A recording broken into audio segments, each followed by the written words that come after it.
Good evening, everyone, and welcome to day 3 of Unmasked 2025, our grand finale. I'm your host, Sarah Martinez, the founder of Divine Sisters. I just want to start by saying thank you. Thank you for your bravery, joining us this weekend. I mean, we covered a lot.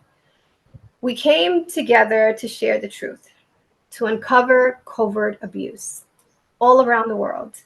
And it's not just women. We have our brothers, we have children, even our pets. So today we are going to cover even more, especially topics that a lot of people are just very much uncomfortable or just not willing to have. We have an incredible panelist with us today. We'll be covering Havana syndrome, Morgellons. We have John Kingston with us today. He'll be covering the scans and the importance of getting those done.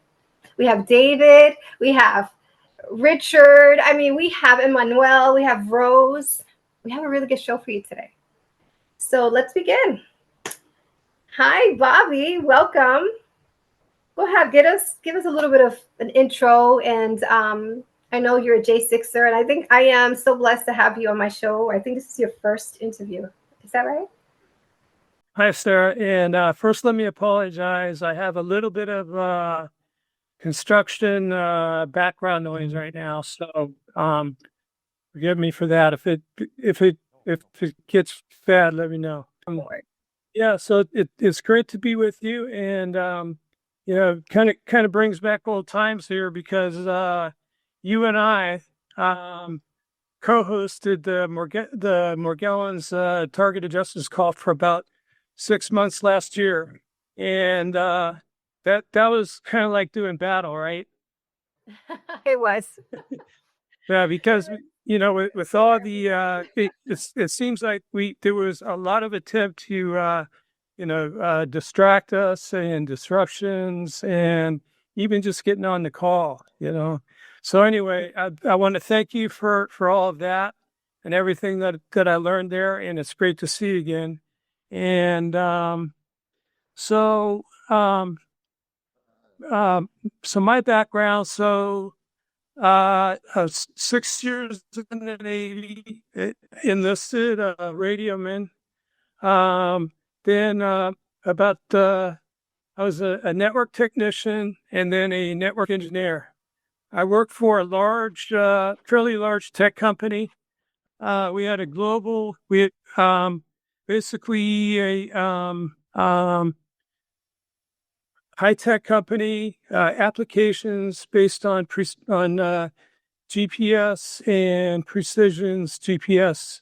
And we had data centers all around the world, too, in the U.S. And we were responsible for maintaining all those data centers and, doing the design and keeping the network up. So after I retired from that, I kind of went into a semi-retirement, and then about the time that I was fully retiring, I became targeted. Yes. Yeah, I can't wait to hear it all. I can't wait for the viewers to also learn more about you. We're going to go around the room to introduce ourselves, and then we're going to go into our segments. Hi, thank you for letting me come on to the show. I'm really excited to support what you're doing and advocate for human rights and share my story. And if it impacts a single soul, that's worth all of our time and effort. This is something that's impacting us all. So lots of information to share, lots of wisdom and patterns and learnings that we can help others that are experiencing this. And of course, we hope to bring more awareness and whistleblowers throughout the global stage that I've been really breaking into across neuroethics at the core of what we're dealing with, I believe. Yes. Thank you so much, Rose. I can't wait for you to share your story with the viewers and what's to come. I know we work a lot together with a lot of initiatives. So it's really, really nice to have you here with us today. Thank you so much. So blessed for what you're doing. Thank you. Thank you, Rose. Hi, Emmanuel. How's it going? Thank you so much for being here. Thank you for having me. And I'm very glad to have this opportunity to talk to everybody. My name is Emmanuel Pastreich. I started as a professor of Asian Studies at University of Illinois, Urbana-Champaign. And that's in some ways how I got in trouble for saying various things about what America should be doing or not doing as a professor. And essentially haven't been able to work in the United States since, well, 2005. I was working in the Korean embassy, and then 2007, I ended up having to leave the U.S., but I've been active in the United States, and the most, I guess, one of the most, the pinnacle of that was in 2023 when I was one of two candidates for the presidential nomination in the Green Party U.S. But as you can imagine, although there are only two candidates, I never appeared in the media anywhere in the United States and was totally blocked out. But I did run with state crimes and targeting and the misuse of technology as a big part of my platform. And I look forward to working with everybody here to see how we can address these real crimes, make them central in the consciousness of our country. Thank you. Thank you so much. I really appreciate it. I'm so excited to have you. Thank you. So let's go over to David. Hi, David. Thank you for joining us tonight. Hi, Sarah. Hi to everyone there. Yeah, thank you for having us on this amazing program that you have put together. I really appreciate the work you are doing. I'm out of Australia. You can probably tell from the accent.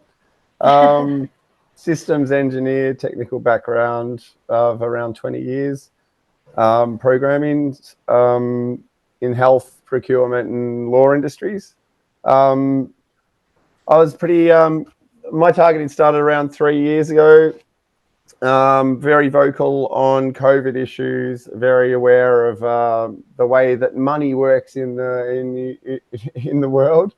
Having an interest also in Bitcoin and that sort of thing. So I was very vocal on these issues, and then next thing you knew, I was on the program. So having been a target of V2K, tinnitus and do weapons, and very aware of the nanotech that's also being deployed in EMF. We've had to be, you have to become, what do you call it, a polymath these days to be able to understand what's actually happening in the world, right? And so my direction become writing and being able to help people going through the same thing. So I mean, initially when people are hit with this technology, you don't know what's hit you, and I really feel for people who've gone through it so many years before me, like, because the information must have been thin on the ground going back. So I really respect people who've gone through that. But yeah, my main role is at this point is to help people going through the same thing in whatever way I can, whether that be technical or whether that be spiritual or mental, and so all these areas are very interesting to me. And yeah, I'm a multi class. You know, I'm probably, what do you call it? Master of, what do they say? Oh, master, no. Jack of all trades and a master of none. Jack of all trades, master of none. That's me. And so some people, I think that comes from my work as well, which in systems engineering, you need to be able to understand any industry really, and take it on and then use that information to get a big picture. And so I'm very big picture. I really look forward to being working with each of you. I've had some experience working with a few of you already. And so I'm really excited to be part of this. Thank you, Sarah. Of course. Thank you. We're excited to have you. Thank you. Hello there, Richard. Hey there. Richard Moore, USA, GSA. Targeted since birth. We'll start with that.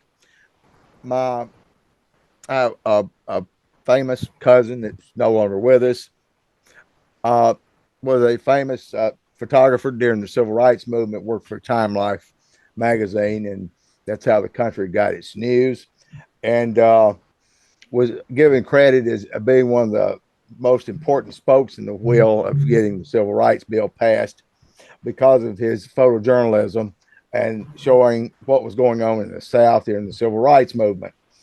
And that's Charles Lee Moore, a New York Times bestseller, Powerful Days. You can still get that.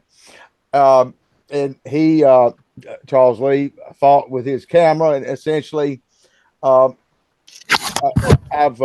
doing the same thing, but not in the style or format that he's doing it. But that he was a thorn in the side of the establishment, and that remains so with myself. So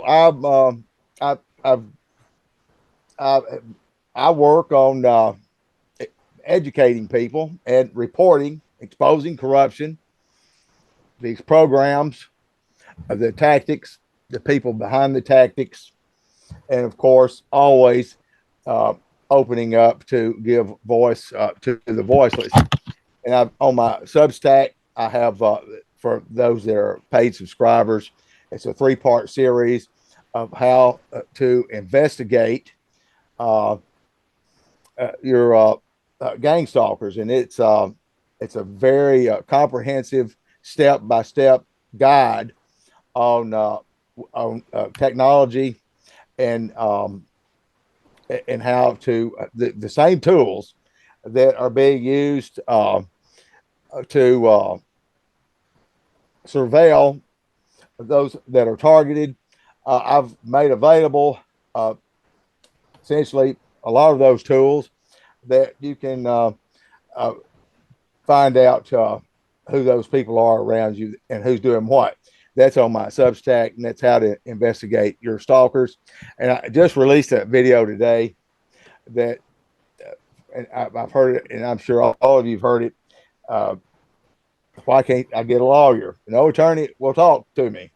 And I've got a video that on my channel, USA GSA Richard Moore on YouTube, and the description of that video is a step-by-step, comprehensive step-by-step of who and what you report you're targeting to, and it's a relatively simple deal, and it's not complicated. But just know that there's 90 federal districts in the United States, and in those districts, the assistant U.S. attorney is he's the top of the food chain, and with this program of targeting, and that's the reason local law enforcement, everybody is in lockstep with what's going on. With they feel relatively safe. The private stakeholders feel safe, Lockheed Martin and Raytheon, etc., that are pumping in billions of dollars into this program to illegally target American citizens, and that's they've got them, all of us in a petri dish, and everything is game. And so when they go to these and try to report these crimes, of course they're marginalized and gaslighted and so forth. They and these attorneys that write these grants, that oversee these grants and this taxpayer funded grant money, they are all in unison for one thing, and that is to protect the money. And they are protecting the money. They don't care about you. And so if you follow the money, that's kind of the narrative that I'm carrying here is following the money, and those people that are controlling those purse strings that the checks and balances that they're getting are not true. They're not telling them what they're actually doing. And so I've got those steps in that video that was released today, if anyone's interested in that. Hopefully that'll help somebody. Yeah, no, absolutely. It was a really good video and an article that you put out, Richard. I'll make sure to include that for others to follow you on Substack and keep up with the updates for this app. I can't wait to hear more about it. And lastly, can I ask Richard a question? Sure. Richard, how does somebody get that video? How do they gain access to it? I've dealt with a lot of clients. I'm sure that would. I just released the video on YouTube. It's on YouTube right now. It's called Justice. It's called just a Justice song. blocked. Why no lawyer will take your case. I talk Hold on a about sec. it, and I got all the links in the description of the video. I'll send you the information, John. It's under Richard's channel, USA GSA, isn't it, Richard? Yes, yeah. I just released it today, and so if you look at USA GSA, correct? Right, that's correct. Yep. And I'm going to tell you, some people that I work with, and I've got other people that help me. It's all smarter than me, and did some FOIAs. I asked him to FOIA. A FOIA is great, but if you don't know who to FOIA and what to ask for, you're not going to get it. That's right. And I did, and he asked for it, and we got it. And it is right there in black and white, the chain of command. And we did this by following the money. As a result of that FOIA and the information that we got from the Department of Justice, I've included all the links and what you need to do and how you need to report. If we intend to ever try to get any traction on redressing our complaints, then I think that I've got probably the most clear and concise avenue that anybody can take. You just get video, go to the description. All the links are in there, and it's self-explanatory. Anybody can do it. You don't need an attorney. Wow. Thank you. Thank you, Richard. Yeah, I can't wait to check it out after this. So thank you so much. We're so excited to have you here. And lastly, we have John Kingston. He's our special guest. Many of you know him as our specialist in the community who has scanned us and is now offering ultrasounds. So I am so happy that you're able to, give us and donate your time and really educate the rest of the viewers who haven't gotten their scans done. Thank you so much, John, for being here. Yeah, I'm pleased to be here. Thanks for inviting me. I think what you're doing is going to make a difference, and it's really important. I do offer scans. So I do offer scans. I don't know if I don't want to take up everybody's time on this, but I started doing this probably about 10 years ago, 11 years ago, maybe something like that, maybe 9 or 10 years ago. And before that, I just did TSCM work. After an individual convinced me that I should scan them with the equipment that I have, then I went ahead and I did that reluctantly. I didn't believe there was any reason for it, and I didn't think it was going to find anything. But then when I found something that I realized that this world really exists. And so after scanning people for a few years, different clients and different ones, I don't really scan a lot of people, but over the span of 10 years, I've scanned quite a few now. And I've seen that it appears that there are more women than men. And it appears that most of them are in the lower income demographic. And then some of them, it seems like a good percentage of them have worked for the government or have worked for agencies where you might find that, like in IT departments and different things like that, where they, I did have one client that came from China, spoke broken English. They had marks on the top of their scalp where they obviously had been drilled. They were an engineer that worked in this industry. They educated me a lot on how things work, what they're doing, and what China's doing on the same horizon. And they were an engineer that was designing the devices and working on it. And they woke up one morning on the operating table, and they had become a victim. Wow. And so I don't know how they got over here for me to scan them and everything, but I met with them, and that was a very interesting and eye-opening experience. But so what I do is I have I run a couple of scans at the same time. I do a full spectrum, full frequency spectrum. Now, most devices that you buy off of Amazon or whatever, they do the FCC spectrum or the band of frequencies that you can buy a license for. The equipment that I have is listed on ITAR as an international weapon of espionage. It basically does the entire spectrum. If it is a frequency above what my equipment can detect, then it's going to show up as light. If it's a frequency below what my equipment can detect, then you can hear it with your ears, right? It's an audio frequency. I don't know if you understand how that works. I think that David probably does. But as you change the frequency, you go from sound to radio to microwave to light, right? And so anything that's between sound and light is what my equipment picks up. So I run that scan all of the time. I am doing a PN junction scan on the subject. So I'll do a PN junction scan that's looking for PN junction, and basically it can be an organic material, or it can be carbon, or it can be it could be a semiconductor, or it could be silicone, or whatever it is that's going to create a PN junction, because you can't transmit or receive a signal without a transistor, right? And every transistor is full of PN junctions. So I'm looking for that, and depending on the feedback that I get off my equipment, I can kind of determine, I can narrow down the area where it is and about how deep it is, because I'll scan both sides of this subject. And so I took that and I did that for years, and I've realized that it really wasn't complete, because the clients would come to me, they'd pay for it.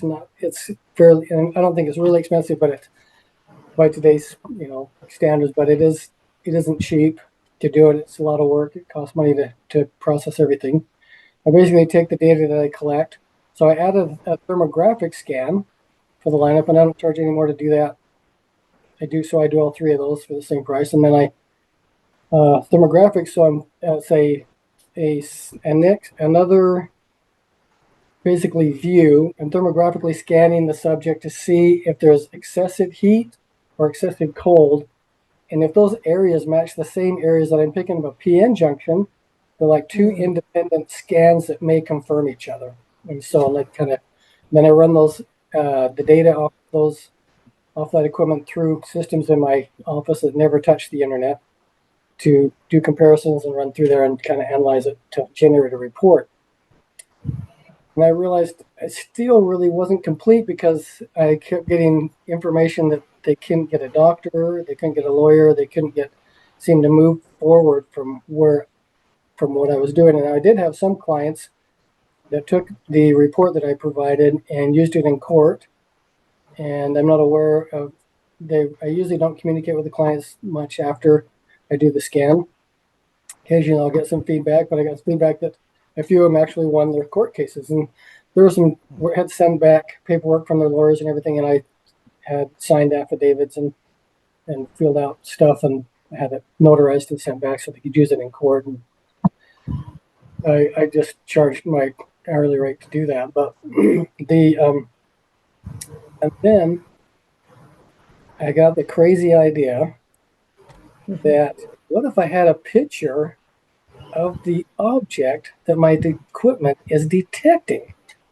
Now really? They would have my report. They could go to a doctor, and they could have my report, and they could have a photograph or a picture of what is in that area that's abnormal, or what it looks like. And so I pulled some money together, and I bought an ultrasound machine, and I bought a brand new out of New Jersey. They sell to hospitals all over the United States. I did some research, and they really impressed me with their product and how the new features and everything.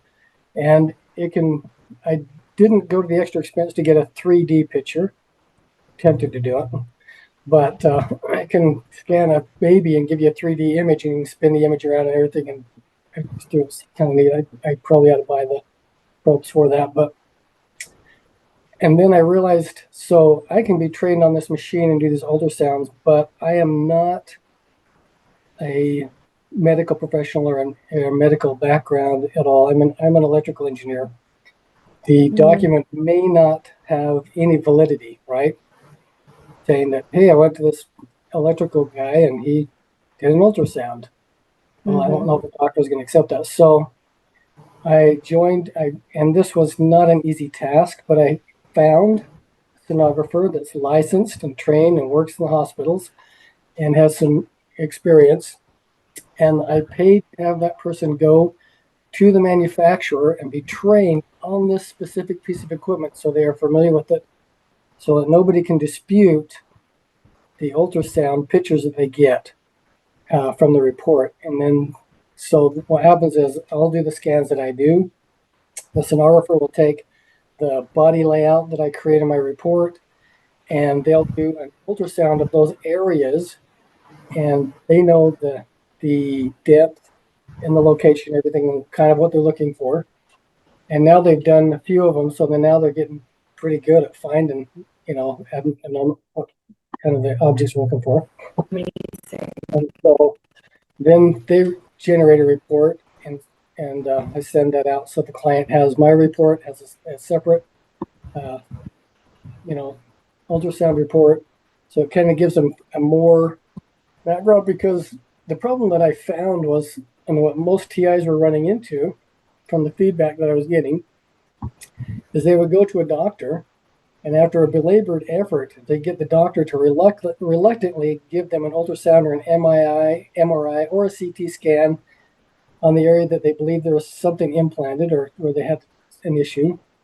But the doctor nor the tech had any idea what they were looking for, and they didn't know what size it was, and they didn't know how deep it was, and they didn't even know exactly where to look for anything. And on top of that, they didn't really believe that there was anything there in the first place. Right. And so what really happened was, since the results almost always come back inconclusive, right? Well, it's inconclusive. We don't know what it is. So we don't know if there's something there or not. Because most doctors don't know where to look or what to look for. And so I felt like a lot of TIs didn't get the treatment they needed. So for that reason, I started working with a licensed sonographer and purchased that ultrasound machine and started providing that off so they can have actual pictures. Say, look, there's PN junction signals coming from here. There is well, MRI won't show these things. Right. Yeah. Well, I know they, even though they get an MRI, and sometimes the doctors give them an MRI, it doesn't really find anything that what they need to find. It doesn't work because an MRI is more magnetic. Right. And these things are non-magnetic, right? Well, depending on what they're made of, some of the older ones are pretty crude. They're metal.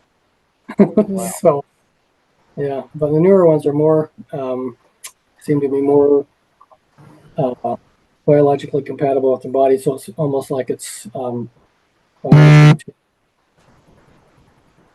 Wow. I mean, it's truly amazing. Thank you so much, John, for being here. I know you're super busy.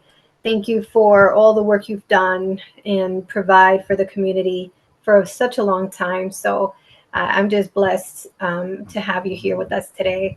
I can't wait to learn more, especially I find interesting your statistics and data from your experience of women being largely like the bigger group of people that have gotten scanned and tested positive for these things. So we will cover that very shortly.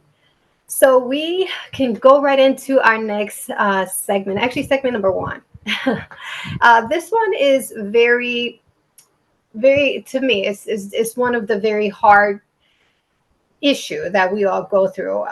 It's physical, it's the psychological warfare that survivors are enduring. We have here Bobby with us. Yeah. Okay. So Lyme disease and Morgellons have a very close relationship. Yep. And actually, so I'll start out by saying that I had came down with Lyme disease in probably around 1996. I started having a lot of health issues. And I didn't know what it was. I went to different doctors, couldn't get diagnosed. About 8 years later, I finally determined that it was Lyme disease, and started getting treated by a Lyme specialist. And I was treated by that Lyme specialist for about the next 14 years, primarily with antibiotics. Most people with Lyme are treated with a course or a fairly short course of antibiotics, and it clears. In some, it's persistent, and it can actually become chronic. So my doctor had multiple people like myself where they had it, and it responds to antibiotics. It would resolve it briefly, and then it would come back. And so the research and work that Lyme specialists had done had shown that higher dose and longer term antibiotics are effective in treating chronic Lyme. And generally, it could be treated and cured, but in a few cases like mine, it wasn't. And they weren't exactly sure why, if it was, my immune system, or I had multiple,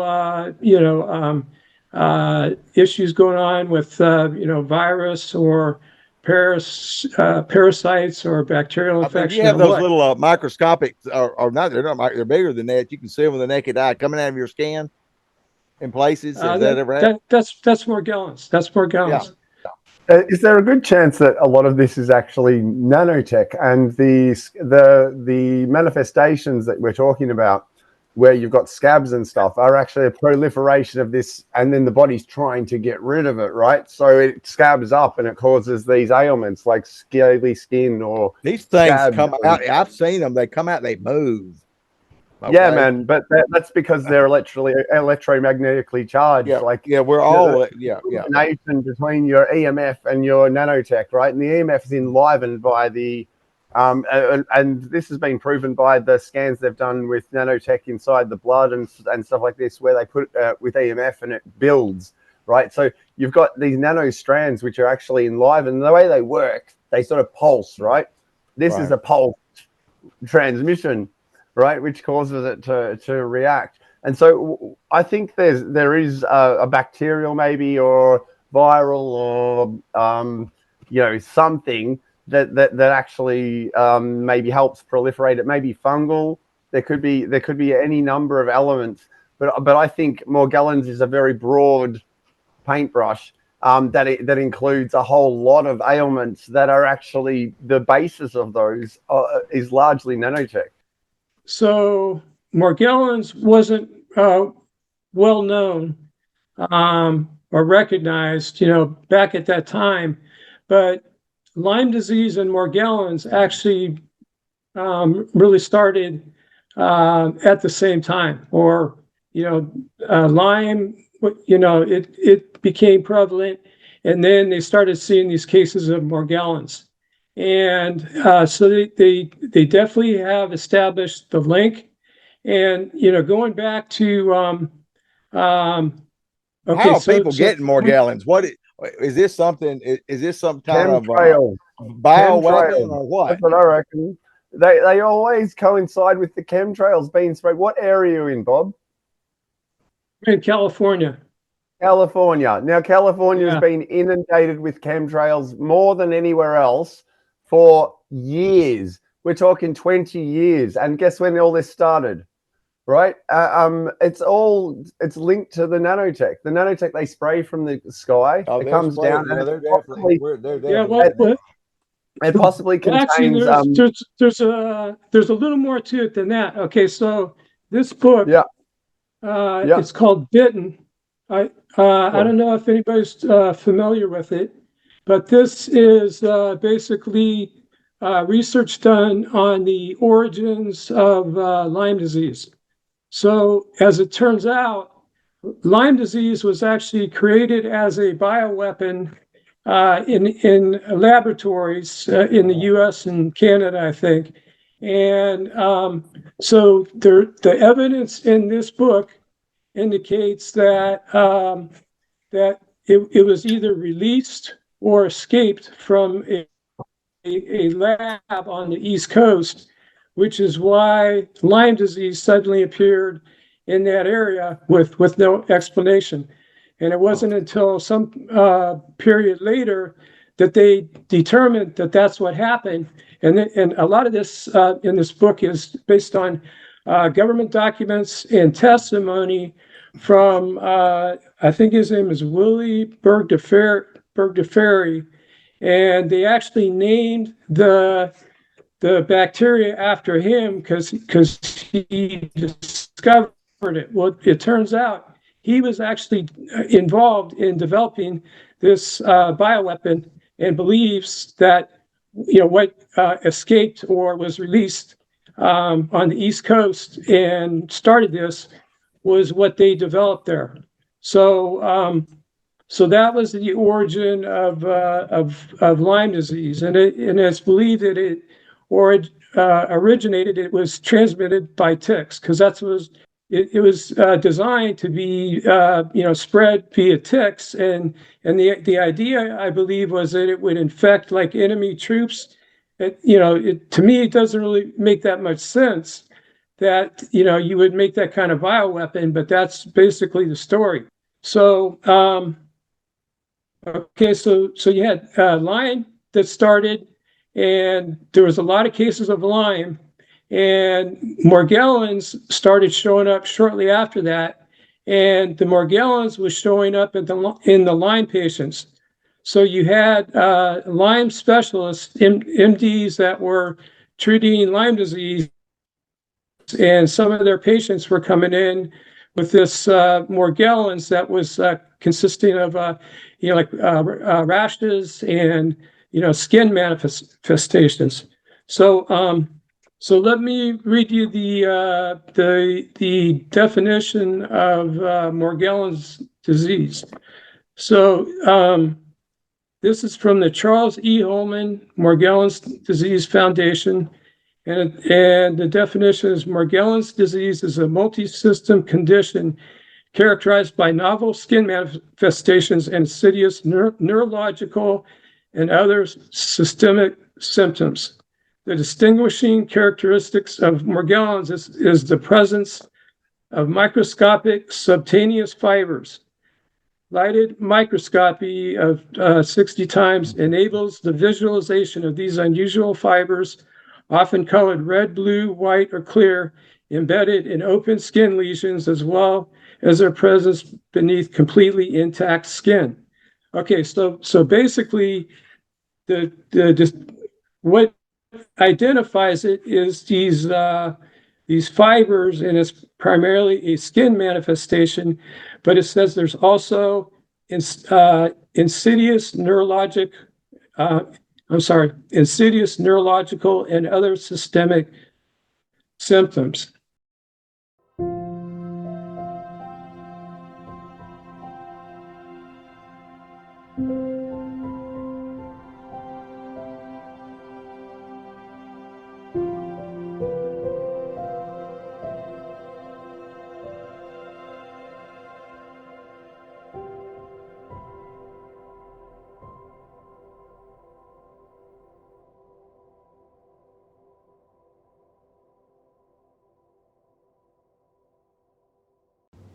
Hi, my name's Lindsay, and I'm sharing my story as part of the Unmasked Symposium because I believe no one should ever have to wonder if they are crazy or go through this fight alone. I assert that everything I'm speaking is the truth, the whole truth, and nothing but the truth. So help me God. Since December 1st, 2014, which was my son's first birthday, I've been subjected to daily non-consensual neurotechnology that projects sounds and voices directly into my perception. This is a traceless form of harassment and an extreme abuse of technology. Some know this phenomenon as V2K or synthetic telepathy. The truth is these messages are transmitted to me in a way that bypasses my normal hearing. In 2015, I saw 8 different psychiatrists who all diagnosed me with what they thought was schizoaffective disorder. They gave me about 10 different medications, none of which made this nightmare go away. I finally listened to my intuition, which had been telling me the truth for months, that I was perfectly sane. And I came to the realization that this was spiritual warfare. I think the goal of all of these abuses is to psychologically break us down, destroy our credibility, and in some cases, even our entire lives.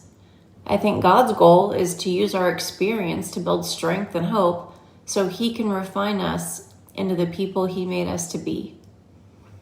My symptoms of this harassment and torture are comprised of mental and emotional manipulation, 24/7 anywhere tracking, organized stalking, Havana syndrome, central nervous system control, including the sensation of electrical shocks, even bodily harm, all through direct energy. All of the scars I've endured for over the past 12 years, they now may appear invisible, but they're very real. Unfortunately, the world we live in today allows the ability for someone to mentally, emotionally, and or physically abuse us without our knowledge or consent. If you're here right now and you've been affected by these types of abuses, I promise you are not alone. We've all been brought here together to find a common thread, and I hope that what we have in common will connect us together to achieve a higher purpose. And I encourage each and every one of you to have your own voice, because somebody once told me that our voice is the most powerful antidepressant on the planet. I pray that the Lord will give each and every one of us facing this worldwide problem a new beginning with total restoration. I pray all acting outside of God's will be brought to justice, and I pray that the veil will be lifted and the truth will come to light. God bless. That's all right. I just wanted to throw in there. I mean, it sounds like an excuse for electromagnetic harassment through the use of nanotech, which allows putting voices in people's heads, programming of them, modulation of their brain activity. So that gets you neurological issues. Your skin issues can be done by heating of nanotech on the skin, inside the skin and under the skin, which can produce scabs, burns, all kinds of crap. And it just seems like, I mean, let's go back to the real history. The real history of Morgellons is they've been denying it from the day that they come up with the word. I don't know who came up with the word. I'd love to know the history of that. But they denied it. They called it a delusion. And it's like people are coming up with scabs on their skin, and they're coming up and they're coming back and saying that it's a delusion, which is ludicrous. Right. So first they deny it, then they give it an excuse and come up with Lyme disease as the problem. It's just like it looks like a problem looking for a solution. Do you know what I mean? And my personal perspective is that they started spraying people with this rubbish. And yeah, maybe there was a bacterial component. Maybe they use nanotubes containing bacterial agents and stuff that they've invented as well. So maybe it was a way to get that kind of stuff in there. But all of this comes back down to the medical industry, their use of nanotech and the way that it's been weaponized against the people. We're in a giant petri dish, aren't we? And California is just ground zero for all that. Yeah. Yeah. So that's my perspective. I haven't written any this books. Book here. Yeah, I'm really big on books. So this is the Morgellons book that I purchased when I finally figured out that I had Morgellons. So I had chronic Lyme disease for, I guess, about 16 years. And then I believe I finally got an antibiotic treatment that basically knocked it out. But about the same time, I got the COVID vaccine, and then it seemed, so for me, it seemed like the Morgellons symptoms got worse. So I actually had Morgellons symptoms back when I had Lyme disease. So when I see my Lyme doctor, I would show her these, very small rashes. I had neurologic stuff. I had like very intense stabbing pains, neuropathy, that kind of stuff. So the Morgellons symptoms were going on, but it was only kind of in the background. The main thing was the Lyme disease, and the predominant symptom was like this pressure in my head and stuff going on with my ears. So anyway, Yeah. I got the COVID vaccine, and Graphene about 2 oxide. weeks later, I got a rash on the back of my head. And it became, it would kind of come and go. Didn't know what it was. Then I would, just treat it. It would go away, and then it would come back. Then, and I went to a dermatologist, but there was no diagnosis. Just they put cream on it, and it would kind of come and go. Then I got a major breakout on my legs, like 4 spots. It was kind of strange, 2 spots on each leg, and at the same time, I got these intense stabbing pains in both legs, and I got this. Oh, can I ask, did you get other symptoms like crawling of the skin, pulsing of the skin, vibrating? I got that. I got that eventually. In the beginning, it was primarily just these lesions that I had to treat. They would itch a little bit, but I didn't have the all over stuff. It was like these 4 lesions, and I had the lesions on the back of the head, and then they would itch, but I never had the all over the body stuff until later on. So it started off with lesions on my head and lesions on my legs that directly led to neurologic stuff, extreme stabbing pains. And these pains were like when they would hit, I would literally scream and jump. It was, very intense, like an electric shock. Okay, what about burning sensation, or like more stabbing, like nerve sort of endings? Like, how would you describe that?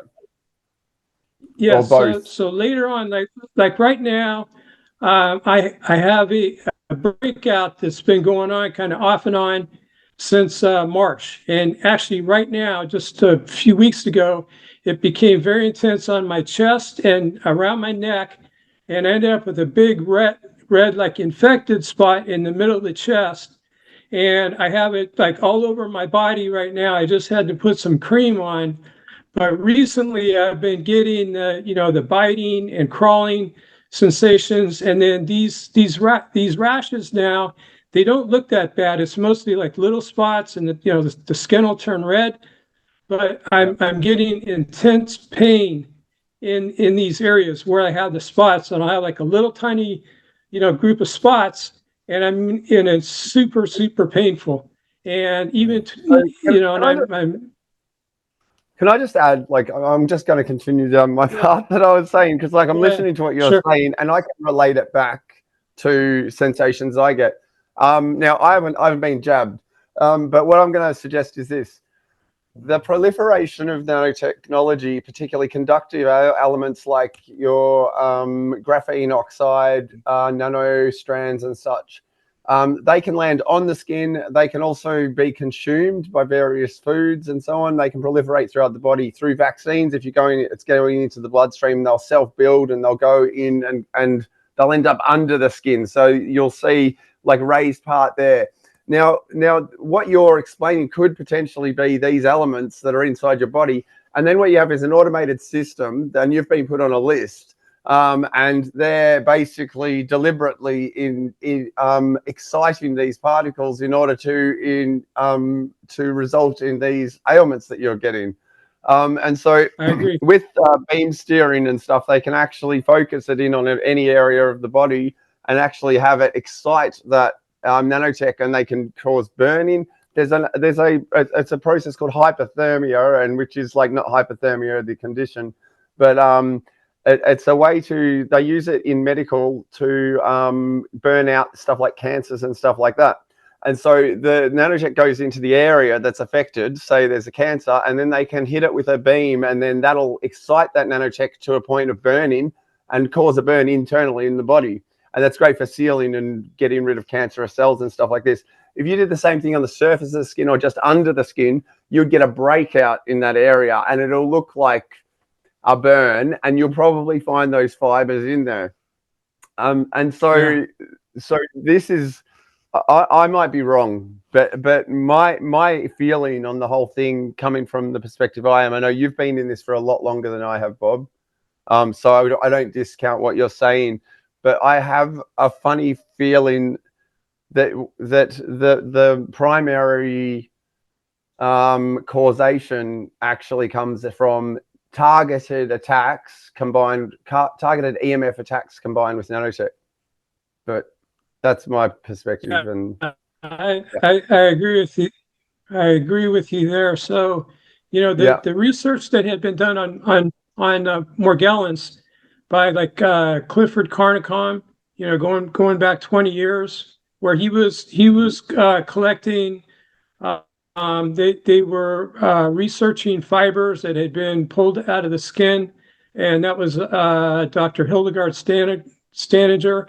And Clifford Carnicom had been, looking at the fibers from the skin and also collecting the materials from the chemtrails that is believed go into the body and form the fibers. So that stuff was there all along.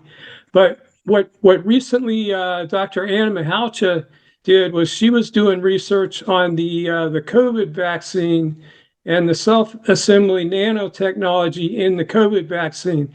And she said, and she observed that they are virtually identical.